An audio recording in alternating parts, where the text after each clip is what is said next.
అసలు శ్రీకృష్ణుడి వస్తువుల్లో మెడికల్ ఇన్స్క్రిప్షన్ ఉండవేంటి సార్? మనకి కనిపించడం లేదు అంటే మన కన్ను చూడలేకపోతోందని అర్థం, లేదని కాదు.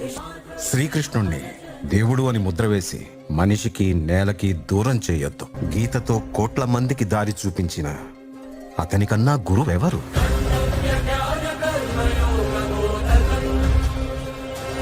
రక్షణ కోసం సముద్రం మధ్యలో ద్వారకా నగరాన్ని కట్టిన అతనికన్నా గొప్ప ఆర్కిటెక్ట్ ఎవరు? వేణుగానంతోనే గోవుల్ని గోపికల్ని కట్టిపడేసే అతన్ని మించిన మ్యూజిషియన్ ఎవరు? హోమయాగాలతో వర్షం తెప్పించిన అతనికన్నా ప్రకృతిని అర్థం చేసుకున్న క్లైమటాలజిస్ట్ ఎవరు? అన్కంట్రోలబుల్ ఆర్పిఎం తో తిరిగే సుదర్శన చక్రాన్ని కంట్రోల్ చేసే అతనికి మించిన కైనెటిక్ ఇంజనీర్ ఎవరు?